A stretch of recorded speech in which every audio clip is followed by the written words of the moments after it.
Hey, Hi, Lois. Rabbi. Hey, Rabbi. How are you? Good. How are you? I am well. Thank you. Baruch Hashem.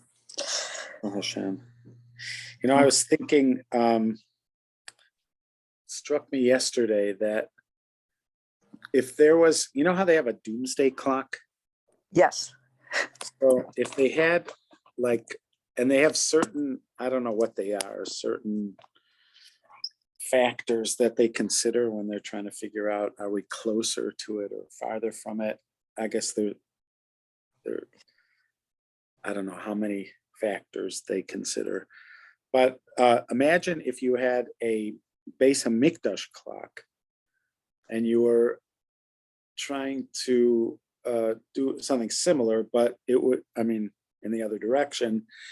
And you're trying to figure out, are we closer or farther from the building of the Beis Hamikdash? Mm-hmm. So, because it seemed to me that somebody could argue that there, at least if you pay attention to items in the news, that we are closer to, without a window into what God's thinking, I'm just saying, if we're looking from the outside, we're closer to the building of the Beis Hamikdash than we've ever been in the past 2,000 years, 2,000-ish years, because yes. What factors are you? Right. So first of all, if you're looking in the big picture, Jews control the area where the Beis Hamikdash is.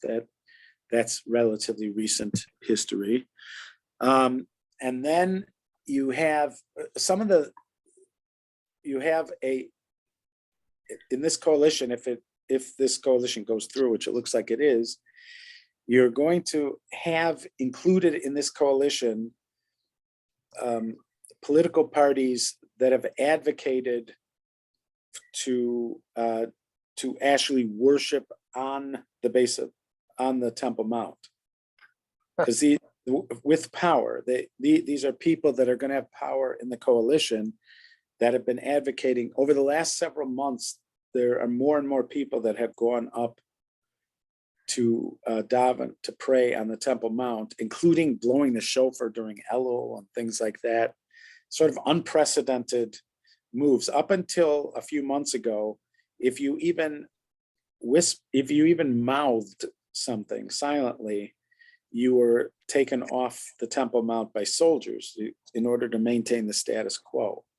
Now, one of the arguments for why let's say you're allowed to build the Beis Hamikdash. There's many who argue that you should, or at least a rudimentary something that would allow you to start bringing korbanos.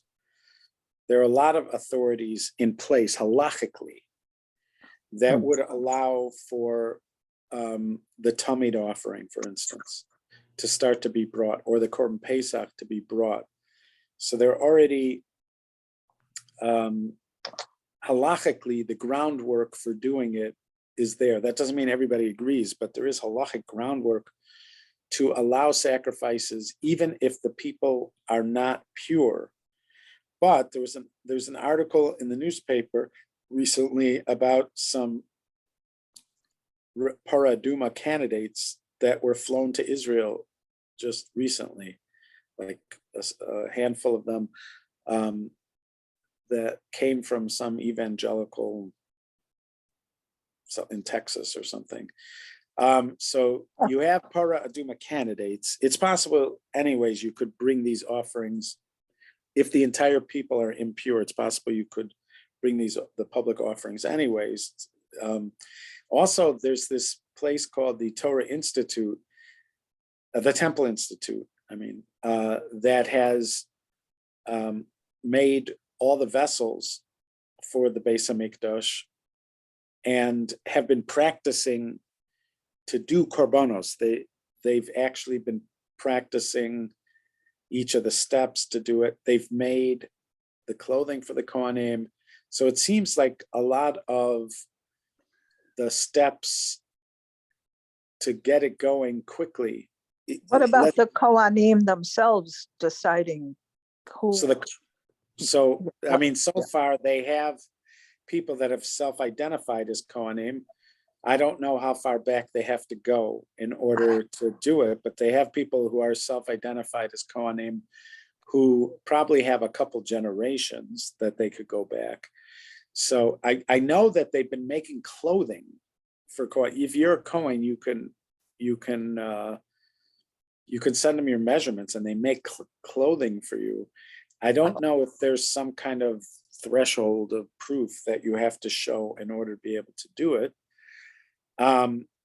Also, one of the biggest obstacles has been the Arab world's reaction to it.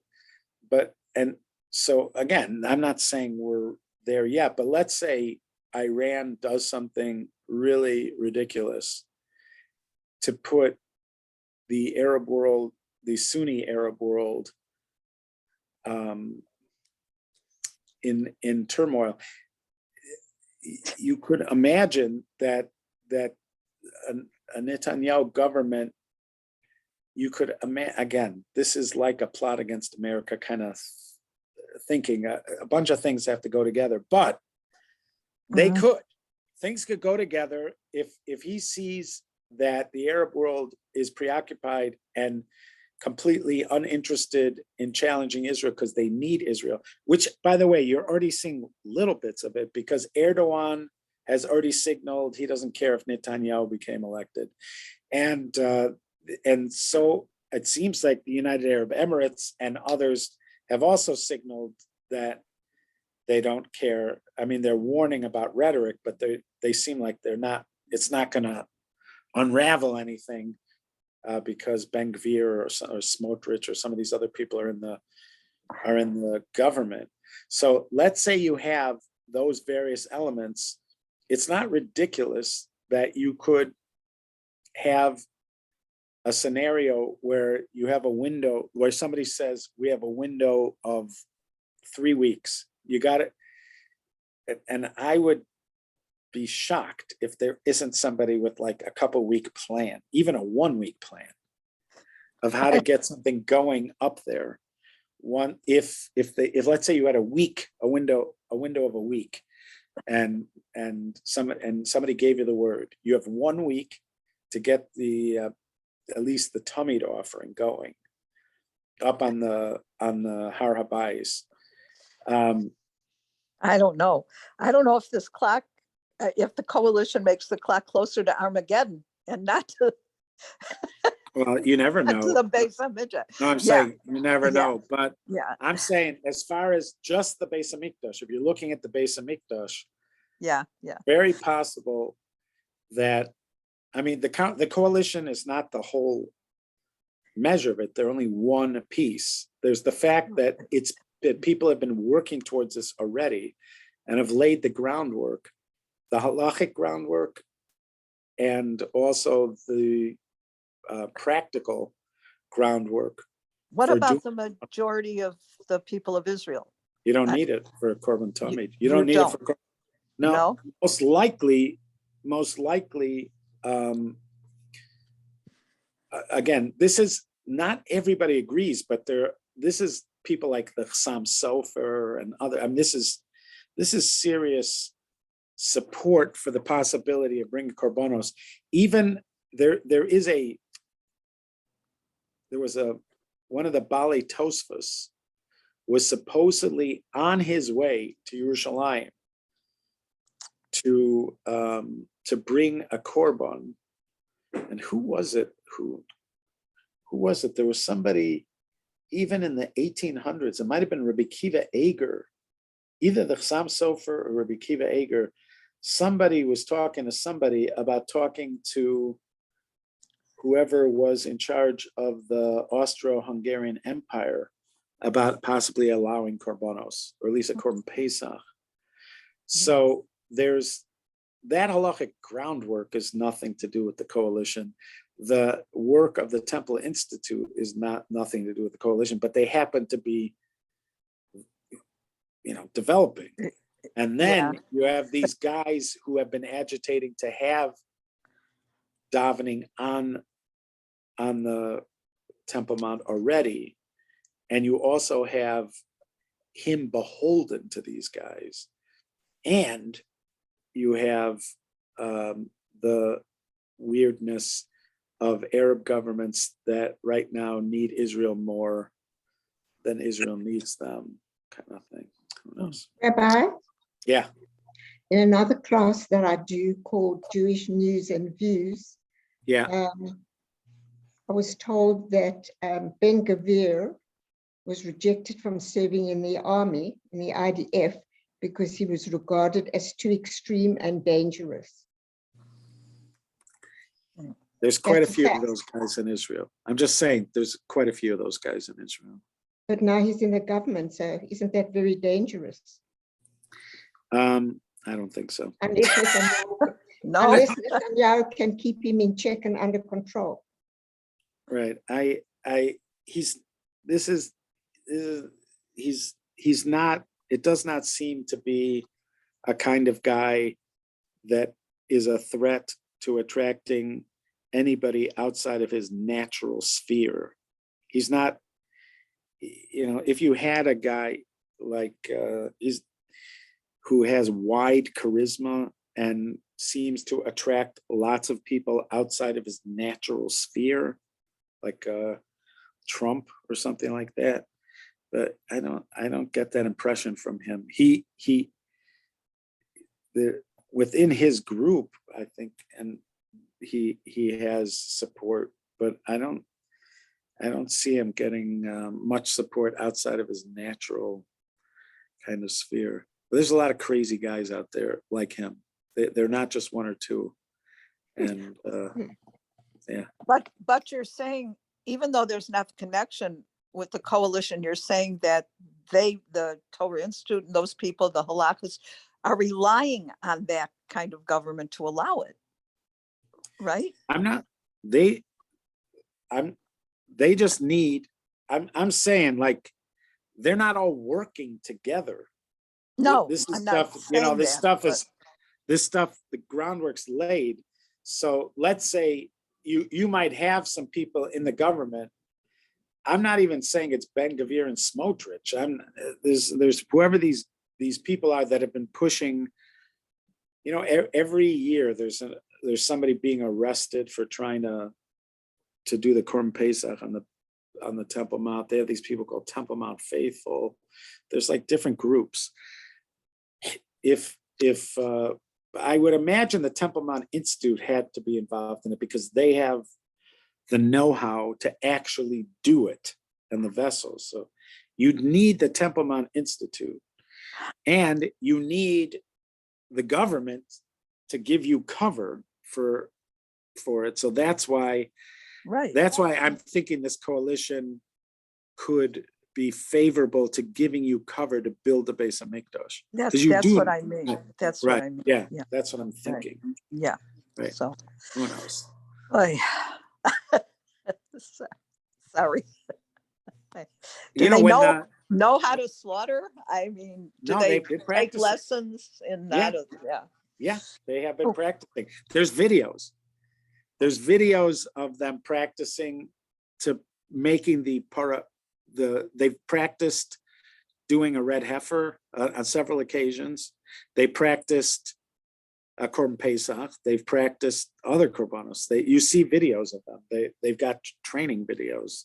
Like those militias where they've got militia training camp. Great. So they have Kohanim training camps where people are learning how to do the korbanos. Well, it'd be funny to rely on the evangelicals for a paraduma. Anyway, okay.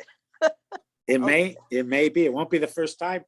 Shlomo Melech relied on Hiram to get the wood for the Beis HaMikdash and other things. It won't be the first time that we've had to connect with others for service in the Beis HaMikdash. And also Darius, when he sends back Nehemiah, he sends back also he specifically sends back materials that would be able to be used for korbanos and things.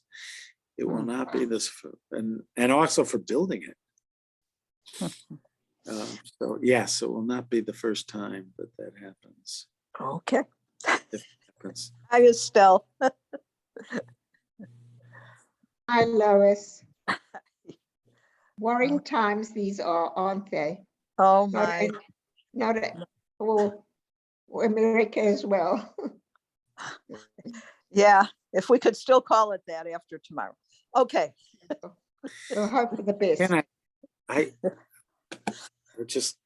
I've had this running thing with Lois for You decades. cannot say decades. this isn't different. You cannot really believe that it isn't different now than it was with Bush or something. I mean, we didn't have someone who actually tried an insurrection, but let's get to Rambam. I'm sorry. Yes. For decades, it's like for decades we've had this thing where every time it's the worst it could possibly be. No. Worst it could possibly be. Yes, No, it's always the worst it could possibly be. No, I never said that. Okay. All right. Okay. So last time we talked about the mitzvah of being in awe of God, and certainly that finds good connection to this week's Torah portion, where God says, "Now I see that you have awe of me." After the Akedah, so we see how this might be, and I have it somewhere. I don't know where. I have it printed out, but there's a quote from the Rambam, from Moreh Nevuchim, where the Rambam says that it is the goal of the mitzvahs and the Torah that we learn to come to awe of God. That is the ultimate goal. If you had to sum it up in a nutshell, it is to come to awe of God, to realize the full and richest awe of God. That's why we're here. So that was mitzvah number 4 in our list of mitzvahs. So that was 4. 3, let's see. 1 was knowing God, right?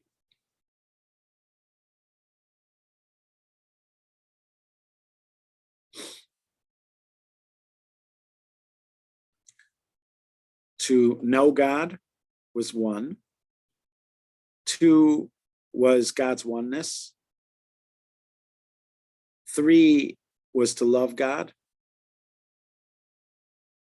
And 4 is to have awe of God, which, and now in 5, we have, that is that we are commanded to serve him. And this command is repeated several times. His saying, "And you shall serve the Lord your God," and his saying, "You shall serve him." The Hebrew word for this is le'avdo, eved. It says, "You shall serve the Lord your God," and is saying, "You shall serve him." And although this command is from the inclusive commands, as we explained in Principle 4, it's nevertheless has specificity, since it is the command to pray. Okay, so he had said in his roots to the commandments, to his 14 principles, when trying to determine which commands get counted and which ones do not. So he had said that you don't, like the very general ones, you don't do them. If they're very general about our service in general, you wouldn't count it. And so it seems like serving God is just a very general way of talking about a relationship with God and not a specific commandment.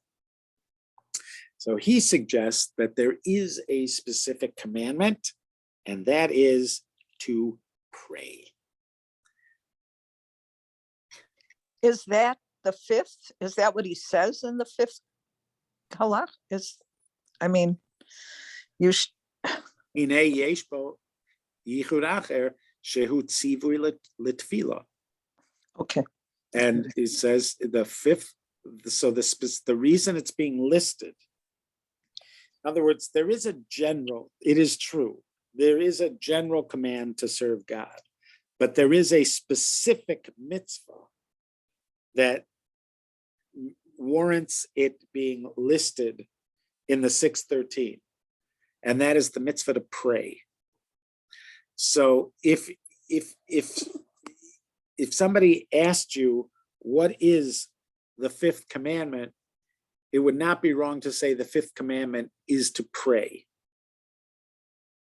Because service of God would not get it listed as a commandment, because service of God is a general description of our relationship with God. But prayer is why it gets listed. And so it would be okay to say the fifth commandment is prayer. What we call tefillah.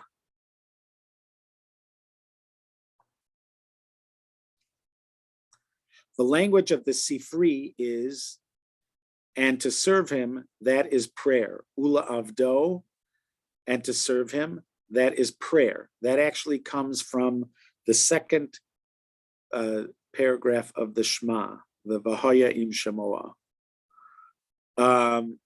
And they also said, and to serve him, that is Torah study. So he also, la'avdo could be Torah study. And in the Mishnah of Rabbi Eliezer, the son of Rabbi Yossi Aglili, they said, from where do we know the essence of prayer is a commandment? From here. Now, the actual words in Hebrew, minayin le'ikar tefillah mitzvah, the ikar tefillah. So what he's translated as the essence or essential of prayer is a commandment. We know that from here, you shall fear the Lord your God and you shall serve him. So that is from, I think, the Torah portion of Et Chanan. And they said, serve him through his Torah, serve him in his temple. This means direct yourselves towards it, to pray towards there, as Shlomo be upon him explained. See Parshat Mishpatim, Mishnah Torah, prayer, and priestly blessing is what it says over there, number 1. So, okay, so he doesn't tell us what prayer is. He is assuming that we know what prayer is. He doesn't say what prayer is, how to pray. He just says prayer is being commanded here. And he is learning that from the Sifri. The Sifrei or the Sifri is Midrash. It's halachic Midrash. It's a collection of Midrash. And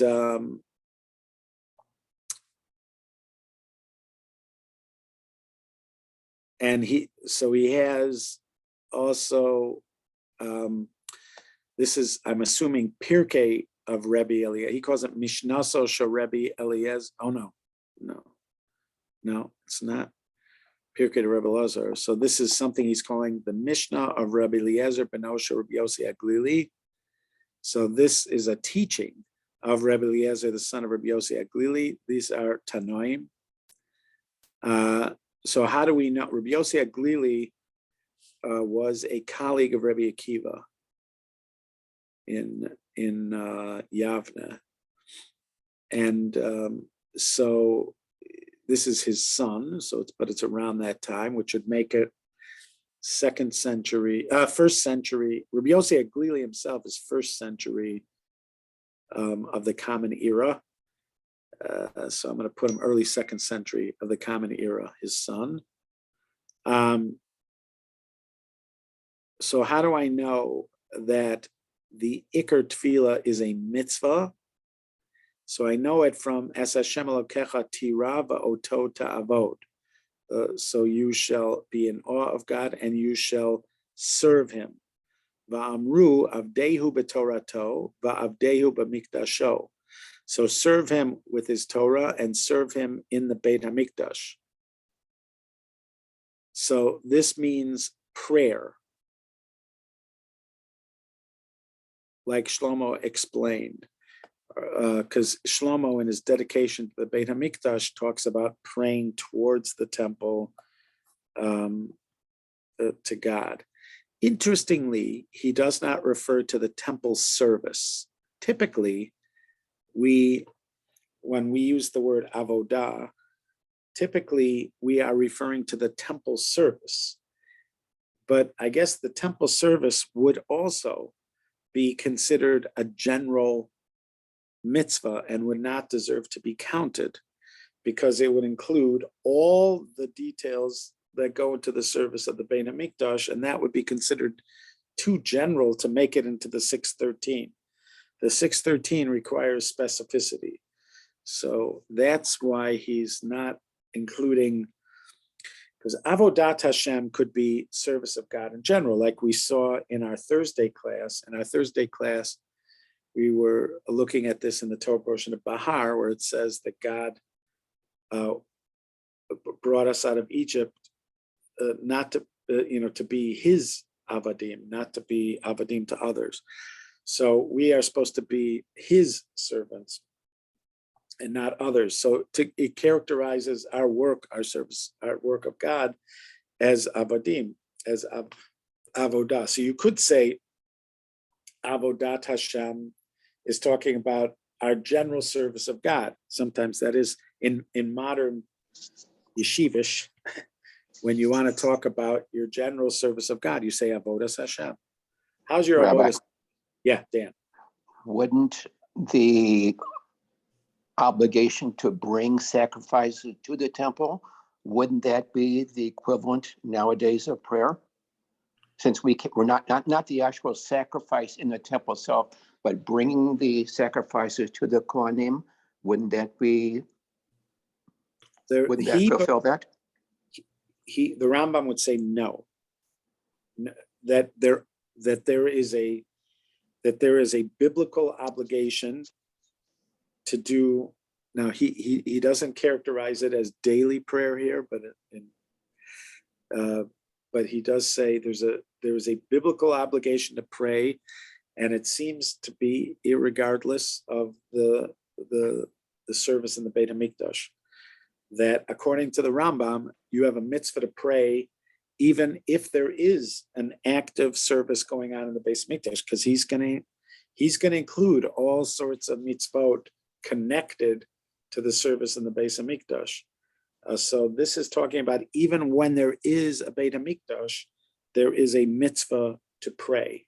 He has not discussed what constitutes prayer specifically, but the mitzvah to pray. This is one of those mitzvot where the Ramban, here, let's see if we have the Ramban here.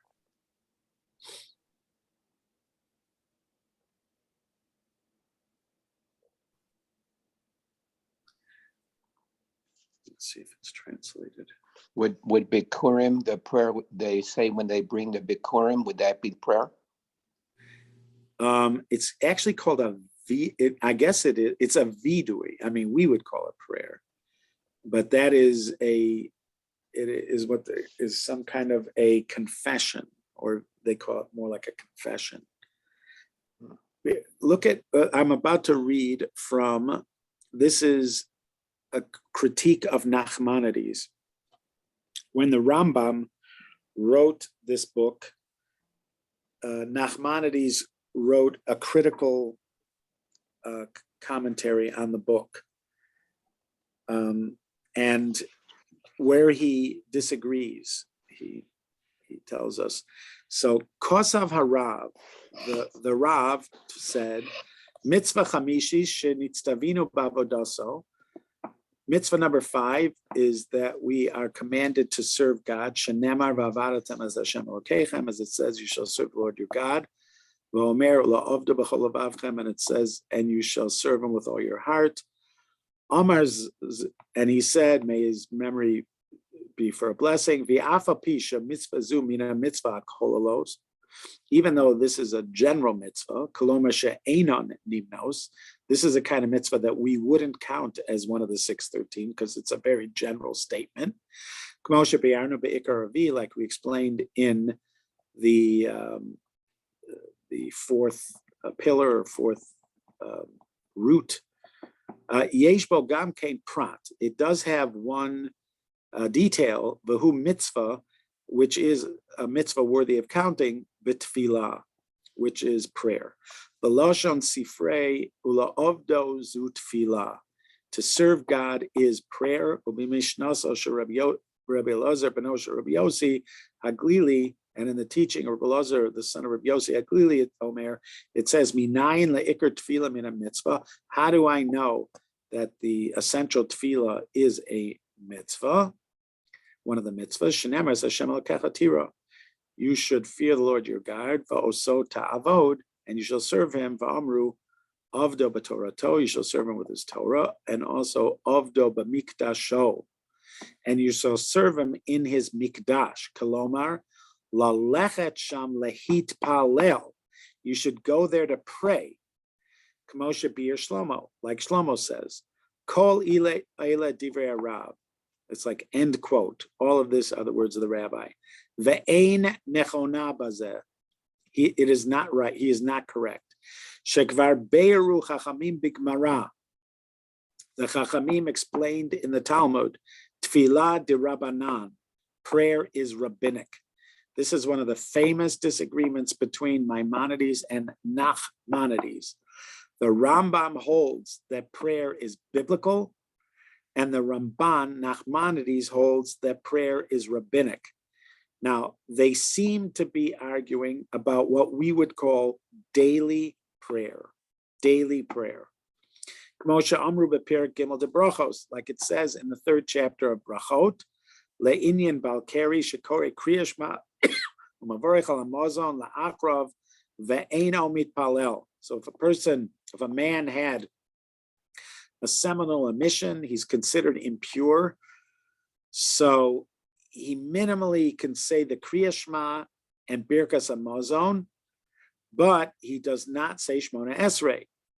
Vehelu atam bazeh, and they explain the reason. Kriya Shema, Birkas Hamazon d'oraisa. The reading of the Shema and Birkat Hamazon are biblical.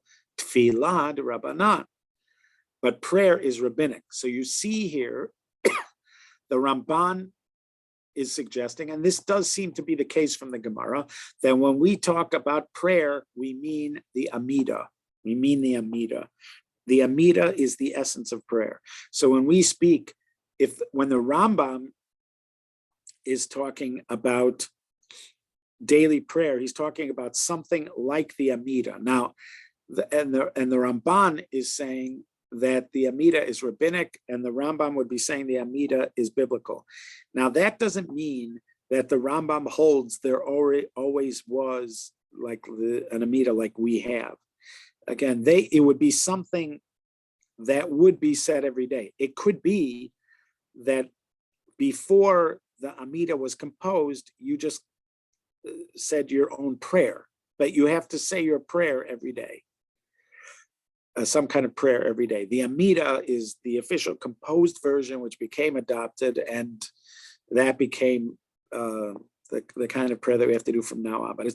But so when they're not necessarily, just because the Rambam says that you have to pray every day, it doesn't necessarily mean that there always was a Shmona Esrei. It doesn't seem like that. The Shmona Esrei appears to be composed prayer. But you would have had to say some kind of prayer every day. Whereas Nachmanides is saying that nowadays the Shmona Esrei is that prayer, and we see it's only rabbinic. Ubigmara Sukkah Amrgabe Tefillah Ditznan, and also in the tractate Sukkah it says with regard to Tefillah in the Mishnah, V'imit chilu ein mafsikin. If they started, then you don't stop them. V'hikshu milula v'katani notal shulchano ama mafsik ve'yeshiva b'derech tema my kushya hador reisa hador rabbanon.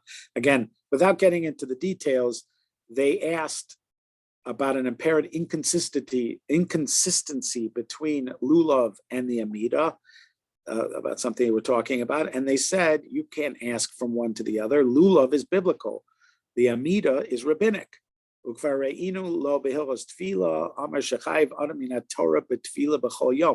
see that the Rambam writes in his laws of tefillah that a person has to pray every day.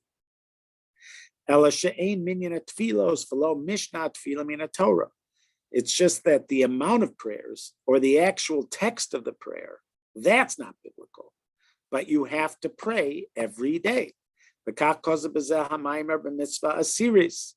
He's going to talk about this in the 10th mitzvah, that the times of prayer are not from the Torah, but the obligation to pray is from the Torah. That is not true in my eyes.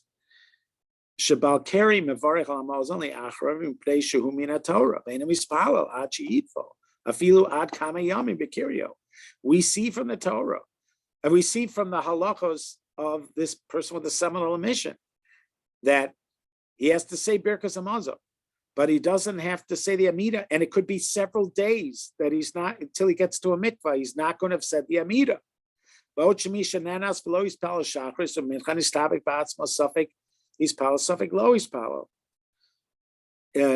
also, even he says, if somebody is not sure if he prayed or didn't pray, there's some question about what he has to do. According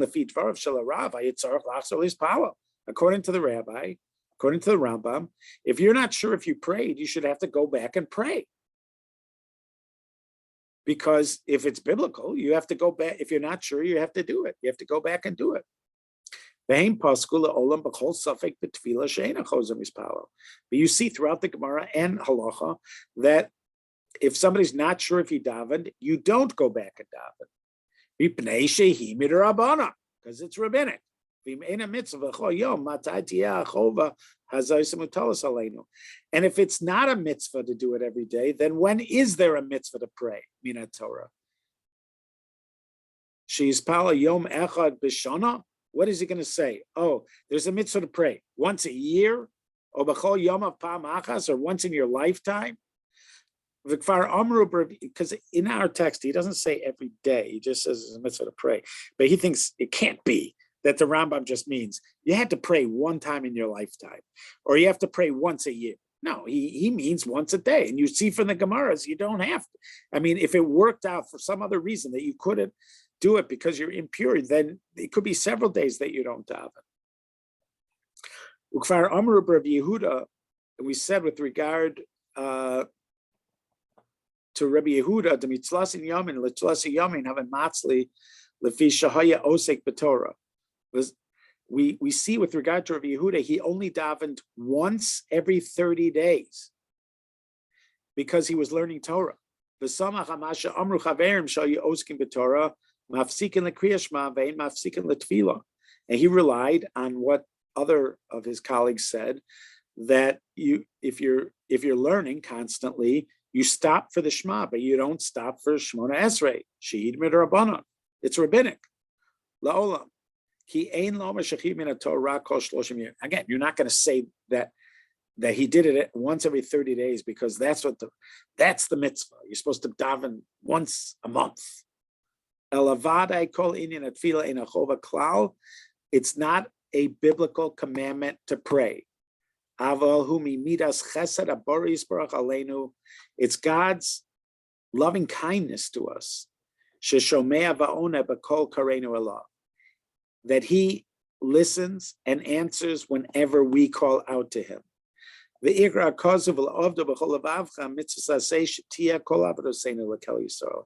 it says you shall serve him with all your heart, it means all of our service should be with a full heart. With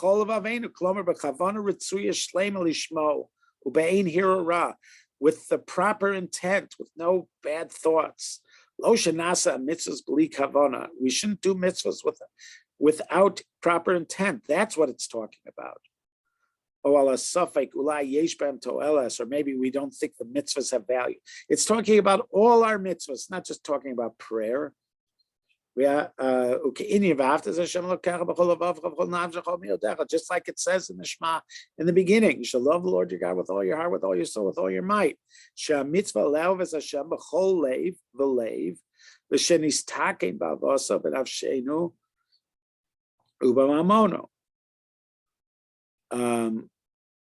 Now, what do you do about the fact that the Rambam quoted that it says in the Sifri that you should serve him means prayer? Asmaktahi.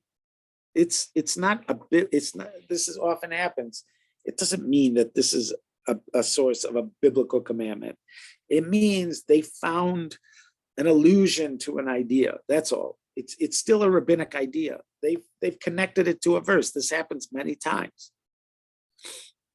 All right, okay. So anyways, that's the Ramban disagreeing. So it sounds like from the Ramban that he is certain that when the Rambam says it's biblical, the Rambam means to pray every day. The Rambam doesn't say it in ours. He just says it's a mitzvah to pray. But he says it doesn't, there's no sense to it unless he means it's mitzvah to pray every day. So according to the Rambam, it's a biblical mitzvah to pray every day. According to the Ramban, it is not. It is a rabbinic mitzvah. It's still amongst the loftiest things that we do, but it's not commanded that you do it every day. When you do it, Hashem listens, as we know from much of Tanakh, but he's not commanding that you have to do it every day. That's a rabbinic notion. All right, we will come back to this tomorrow. Rabbi, so I wonder Well, Rabbi, tomorrow how you. the Ramban would distinguish the love and awe from the service. How would he since Well, so far he would say that. Oh, you mean because he's saying he's saying you'll serve him with love and serve him. That's what it means. But is he distinguishing you will love him and you will, the awe from that saying you will serve your God? I'm not sure. Okay. well, he's not going to have it this as a mitzvah at all. No, because he will agree that it's just a general discussion of our overall service of God. Right. Okay. So he's not going to have it as a separate mitzvah. Got Does that help? Yeah. Okay. All right. Okay. We'll talk. Thank Right. you. Thank you All so right. much. Rabbi, Bye. thank you. All right. Be well, guys. Bye.